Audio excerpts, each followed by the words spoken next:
Grandir, c'est réaliser lentement que lorsque tu étais petit et con, tu en savais plus sur toi qu'aujourd'hui lorsque tu es grand et soi-disant intelligent. Lorsque maintenant tu comprends le monde, t'as l'impression de moins le comprendre. Regarde, moi quand j'étais plus petit, j'avais l'impression d'avoir un sens plutôt clair de qui j'étais. Tu vois, j'étais en mode, ok, je sais ce que j'aime, je sais ce que j'aime pas, je sais ce que je désire, je sais ce que je ne désire pas, je suis motivé pour les choses que je désire, et j'essaie d'éviter les choses que je ne désire pas. Tu vois, c'était simple, c'était carré, c'était clair. Tu vois, tout était propre. Mais à force de grandir, et je pense que c'est un truc qui touche pas mal de monde, tu vois, vous me direz si j'ai tort hein, dans les commentaires, à force de grandir, on fait face à des expériences, à des problèmes, à des challenges, ou encore à des distractions à la con, qui font que on est tellement concentré, tu sais, sur les trucs qui arrivent à l'extérieur, qui arrivent dans nos vies, que lentement, à force d'être concentré sur l'extérieur, on perd cette connexion avec l'intérieur. Donc tu perds ta connexion avec qui tu croyais être, tes désirs, tes pensées, tes émotions, et ta compréhension de ces dernières. D'accord? Du coup, plus on grandit, plus on perd notre identité. Presque. Vraiment. Regarde, je l'ai dit dans la dernière vidéo, il y a eu un avant-après Internet pour moi. J'ai eu Internet en milieu de mon adolescence, genre vraiment 16 ans, si tu veux. Et avant, j'avais l'impression d'avoir plus de connexion avec qui j'étais, qu'est-ce que j'aimais, etc. Après, après, les distractions sont arrivées. Internet est arrivé, la connerie d'Internet est arrivée. Et c'était la merde. Et je sais que certains vont me dire que Internet est un très bel outil qui contient beaucoup de choses, beaucoup de manières d'apprendre, de trucs pour apprendre, d'être plus intelligent, plus instruit, connecté avec les autres, etc. Sauf que moi, j'ai envie de te dire, ok, connecté avec les autres et tout. Vraiment? J'ai plus l'impression que depuis qu'il y a Internet et que c'est répandu au sein de la population, on est moins connecté avec l'un à l'autre. Hein. C'est-à-dire, on est tous connectés, mais on est moins connectés. Tu vois le paradoxe de fou? Pourtant, c'est vrai. C'est vrai. Plus de gens se concentrent sur les conneries qu'ils regardent sur Internet, ce qui fait qu'ils se détachent de qui ils étaient vraiment. Certains, ils ont même pas... Tu sais, certains, ils grandissent sans vrai défi ou challenge dans leur vie. Tu vois, sans vrai problème, grosse crise au sein de leur existence. Et pourtant, ils se détachent quand même de qui ils sont. Pourquoi? Parce que les distractions à l'extérieur. On se détache de qui on est. Du coup, on finit souvent avec des gens, dont moi, qui arrivent à leur vingtaine, un peu plus, trentaine, qui réalisent soudainement que qui ils pensaient être, que ce qu'ils pensaient aimer, bah en fait c'est pas vraiment vrai. Je sais pas si ça t'est arrivé un truc comme ça, genre tu réalises du jour au lendemain que ce que tu pensais être ce que tu voulais, c'était pas vraiment ça. Et du coup t'es perdu. T'as un conflit interne, t'es en mode quoi? Mais du coup je fais quoi? Où est-ce que je vais? Tu viens de me dire que la direction que j'ai prise depuis le début, c'était pas la direction que j'étais censé suivre. C'était pas la bonne direction, que c'était pas moi. Du coup, qu'est-ce que je fais? Est-ce que je continue d'avancer? Est-ce que je rebrousse chemin? Est-ce que je vais dans une autre direction? Qu'est-ce que je fais? Et t'es perdu. T'es perdu. Et quand t'es perdu comme ça, généralement, le réflexe de base, c'est d'essayer de se raccrocher aux souvenirs de qui tu étais dans le passé. Tu vois? Genre, en fait, tu te dis, ok, ok, je sais plus quoi faire, mais je me souviens qu'à l'époque, j'aimais faire ça. Ou je kiffais faire ça, c'était ça mon objectif. Du coup, tu te raccroches à ce truc passé et tu essaies de continuer dans cette direction. Ok, ok, si j'aimais ça dans le passé, forcément, je l'aime toujours, tu vois. Forcément, si je suis cette direction, ça va bien se passer, tu vois. Et tu continues. Tu continues, tu continues. Mais après, tu continues en fait à te diriger dans une direction qui te motive plus, que tu ne désires plus, qui ne s'aligne plus avec qui tu es en ce moment. Ce qui te donne en fait le sentiment de tourner en rond et d'être démotivé. Ça, tu vois, je suis sûr les gens ils vont encore se barrer parce que je parle de ça, mais en gros ça, dans la psychologie, notamment la psychologie de Carl Jung, on appelle ça la nuit noire de l'âme. C'est le moment là où en fait tu réalises que qui tu étais, ce que tu aimais, qui tu croyais être jusque-là, ben en fait non, c'est du caca. En fait, c'est pas vraiment qui tu es au fond de toi. Tu vois? C'est juste qui tu croyais être, qui tu montrais au monde. Mais ça s'aligne pas avec qui t'es. Et du coup, c'est la nuit noire de l'âme, c'est genre cette période de crise là où tu réalises tout ça et t'es en mode merde, merde, je fais quoi? Je vais où? Je fais comment? Je continue là-bas, je tourne à gauche, je fais quoi? Et t'es paumé, t'es paumé. Et ça fait du mal. Ça fait mal de pas savoir où aller. Et j'en ai parlé aussi dans la précédente vidéo, quand t'as pas de but et de vraie direction, c'est là que tu es le plus fragile, c'est là que tu tombes généralement dans les addictions telles que la pornographie ou des désirs de te foutre des balles dans la bouche. Combien de personnes savent c'est quoi le goût d'un 9 mm? Je sais que certains le savent. Parce que certains ont déjà goûté, certains sont déjà passés à ça. Et je prie pour ces personnes. Mais je sais que ces personnes ont peut-être eu cette espèce de crise interne de leur identité et de leur but dans la vie. Sauf que la bonne nouvelle ici, et je sais c'est difficile d'y croire, mais en fait il y a de la lumière au bout du tunnel. C'est que dans cette nuit noire, c'est pas juste une période de souffrance et de crise existentielle, mais une période de remise en question. C'est une période de transformation, d'accord? Oui, je sais, ça fait très bobo spirituel à la con, d'accord? Je sais. Je sais que certains vont pas prendre ça au sérieux. Je sais que ceux qui ont un esprit très mathématique, qui pensent que 2 plus 2 égale 4, ils vont se dire non, mais ça va pas être méthode concrète, donc ça, allez, poubelle. Je sais qu'il y en a qui pensent comme ça, d'accord? Sauf que pour ces personnes, je réponds toujours demande-toi à quoi ça te sert de penser comme ça. Je le dirai toujours, tu ne peux pas calculer ton chemin vers le bonheur. Mais bref, cette nuit noire de l'âme te force à confronter le monde intérieur. T'es obligé de faire face à tes plus grandes peurs, à tes insécurités, à tes problèmes non résolus. Bref, t'es obligé de te mettre face à ton inconscient. T'es obligé d'y faire face. Et en fait, pendant des années, on a pas mal réprimé des trucs dans notre inconscient, dans des peurs, des trucs qu'on voulait pas admettre par rapport à nous-mêmes, que quand t'es forcé à te mettre devant, bah, t'es pas bien, d'accord? Tu te sens pas bien, t'es en mode merde. Merde, non, je suis pas ça, je suis pas ça, je refuse d'admettre que j'ai ça, je refuse d'admettre que j'ai ces parties en moi. Donc, pourtant, c'est la vérité. Et celui qui traverse la nuit noire et qui finit par accepter, en fait, ces parties qu'il refusait d'accepter jusque-là, finit par en émerger plus complet, plus heureux, plus puissant, entre guillemets. Vraiment, juste, tu te sens bien. Et je sais de quoi, je sais de quoi je parle, je suis passé par ça. Et aujourd'hui, je me sens bien. Donc tu passes de crise qui peut parfois durer des années pour certains. Mais en fait, en la traversant, tu peux en ressortir meilleur. Mais du coup, comment tu traverses ça? Bah franchement, en vrai, je vais pas faire le mec... je vais pas faire le psychologue professionnel parce que c'est pas le cas. Non, vraiment. Moi, je dirais toujours qu'il faut soit partir sur une espèce de voyage intérieur avec soi-même, tu vois. Donc juste t'isoler, essayer de te comprendre, essayer d'écrire dans un journal, d'apprendre plus sur toi, plutôt que de chercher des réponses à l'extérieur à la con et des distractions juste parce que tu te sens mal, hein. On connaît le réflexe, non, non. Là tu te recentres sur toi et tu te concentres, ou bien tu cherches de l'aide professionnelle. Vraiment. Tu cherches de l'aide professionnelle pour traiter la source de tes problèmes, donc de tes addictions, de la dépression ou encore de ce sentiment de vide au fond de toi. D'accord? Il faut que tu fasses face, du coup, faut faire face à ces problèmes.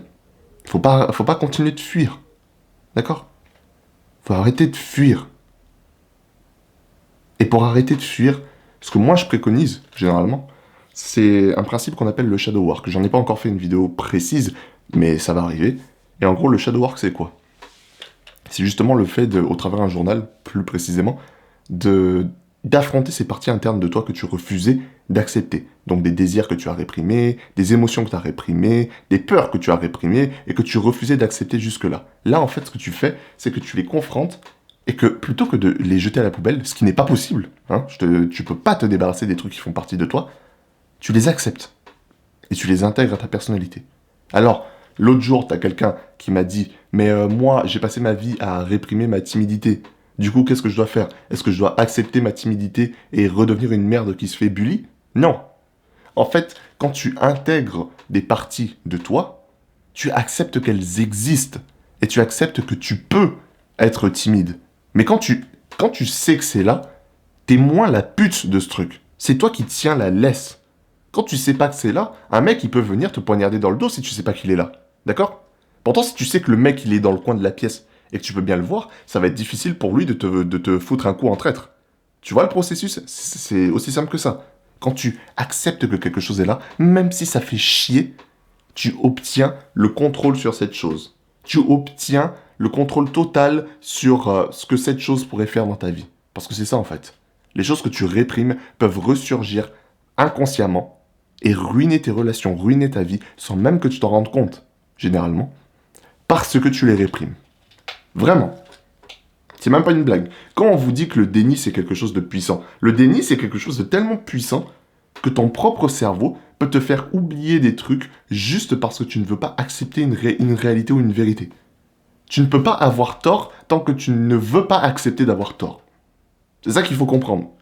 Je sais pas, est-ce que tu as déjà eu une discussion avec quelqu'un qui clairement était tellement obsédé par rapport à son point de vue et à ses opinions que peu importe le nombre de preuves concrètes que tu pouvais lui donner, ça ne changerait rien.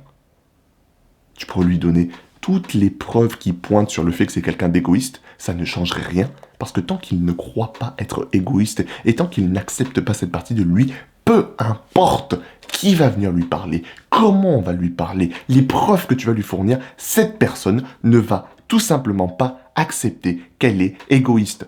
C'est tout. Et c'est qu'on a tous des trucs comme ça. Ok? Des trucs, tu viens, tu dis ça à quelqu'un et juste il le repousse directement. Et quand il le repousse directement et que peu importe ce que tu fais, la personne va nier en bloc, c'est que justement, c'est une partie d'elle qui est réelle, que toi, parce que tu as un point de vue extérieur, tu peux voir, que tu expérimentes peut-être au jour le jour, peut-être c'est ta partenaire, hein, peut-être ta partenaire a un problème, ou un truc qui ressort souvent, l'égoïsme, la vanité, etc. Mais dès que tu essaies de lui en parler, elle nie tout en bloc. Peu importe ce que tu dis, elle nie tout en bloc. Ou il nie tout en bloc. Bah ça, en fait, c'est des parties réprimées de l'inconscient. Et le seul moyen de passer outre ça, c'est que la personne elle-même décide de creuser à l'intérieur de soi et d'apprendre à se connaître. Et si cette personne a des trucs inavoués, sache que toi aussi t'en as. Sauf que tu veux pas les avouer. C'est ça le truc, en fait.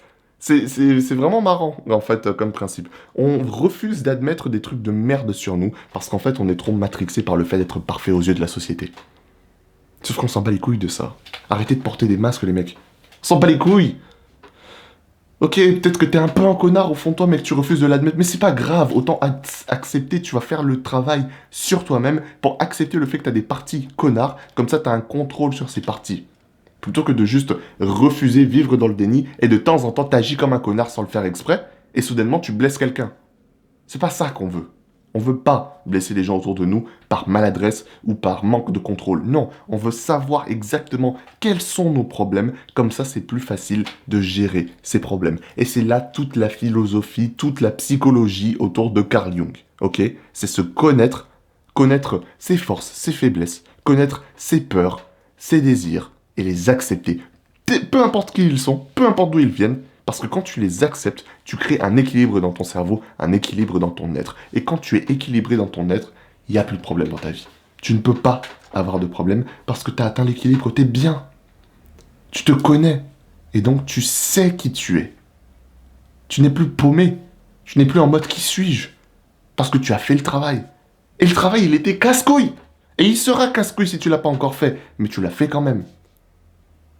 Et justement, si tu veux comprendre comment ça marche tout ce principe-là, qui s'appelle l'individuation, et que moi j'appelle l'autodestruction, check le lien dans la description. Il y a un guide, je l'ai mis sur mon bonsaï, en gros c'est un guide gratuit qui est écrit, d'accord, que tu peux lire à ton rythme, et qui te donne pas vraiment... Ça t'explique juste comment fonctionne ta psyché, mais le vrai travail il doit être fait par toi. Je ne me considère pas comme un professionnel, d'accord? Comprends bien ça. Je ne suis pas un professionnel. Je ne suis pas quelqu'un qui devrait être idolâtré ou idéalisé. Je suis juste un mec en pull rose sur YouTube qui essaie d'aider les autres à plonger en eux-mêmes. Parce que les réponses, c'est pas moi qui peux les donner. C'est pas quelqu'un qui peut les donner. Ma vidéo, tout ce qu'elle t'invite à faire, c'est à trouver les réponses qui sont déjà au fond de toi. Ok? Et franchement, les étapes concrètes, c'est d'apprendre à se connaître. Donc, l'étape 1, selon moi, la plus importante, c'est juste de s'engager dans l'autoréflexion et juste de se poser des questions sur soi-même. D'essayer de creuser en soi pour découvrir les choses que tu refusais d'accepter jusque-là. Et un des meilleurs outils, je le dirai toujours, c'est tenir un journal. Parce que quand tu tiens un journal, bah, tu poses tes pensées en mots. Et tu peux revenir un autre jour pour relire ce que tu as écrit et réfléchir. Essayer d'observer s'il y a des similitudes, des patterns qui se répètent dans ta manière d'écrire, dans ce que tu écris. Est-ce que tu peux détecter des sentiments qui sont récurrents, etc., que tu n'avais pas remarqué avant? C'est ça qui est beau avec le journal. Parce que ça te permet d'être un détective de ton propre être. D'accord? Là où Sherlock Holmes, il prend les notes de l'endroit où il y a eu le crime, toi, tu prends les notes de ta propre pensée. Et après, tu reviens dessus, tu analyses les trucs un peu d'un point de vue extérieur pour te rendre compte que, ah putain, j'avais pas remarqué ça, ça, ça, et tu prends note de ces trucs à chaque fois. Et au fur et à mesure, tu commences à te connaître. Voilà. Deuxième étape, ce serait juste de chercher de l'aide, en fait. Et quand je te dis chercher de l'aide, c'est genre, comme je l'ai dit, la thérapie. Ça peut grandement aider, tu vois. Si tu trouves un thérapeute ou un psychiatre qui est solide, ben il peut probablement t'aider. La thérapie de groupe aussi, apparemment, ça marche pas mal, tu vois. La troisième étape, c'est juste d'accepter l'inconfort de la situation. Oui, tu sais pas qui t'es. Oui, t'es plongé dans la nuit noire. Oui, t'es paumé. Oui, tout ce que je te demande à faire là, c'est compliqué. Oui, c'est très facile de juste retourner scroller sur TikTok ou sur Instagram. Oui, t'es même pas capable d'aller chier sans avoir ton téléphone. Oui, tu sens de l'ennui quand je te demande de faire ça. Oui, c'est chiant d'écrire ses pensées. Oui, ça fait peur de se confronter à son inconscient. Oui, ça fait peur d'apprendre à se connaître. Mais il faut. C'est pas parce que ça fait peur que c'est mauvais. D'accord? Ça fait peur d'aller à la salle la première fois. Pourtant, c'est bon pour toi. Ça fait mal de se déchirer les muscles la première fois. Pourtant, c'est ça qui fait grossir les muscles.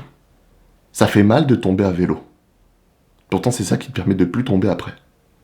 Ça fait mal de faire face à ton inconscient. Et à toutes les peurs que tu as refusé d'accepter. Pourtant, c'est ce qui te permet d'apprendre à te connaître. De comprendre ton identité.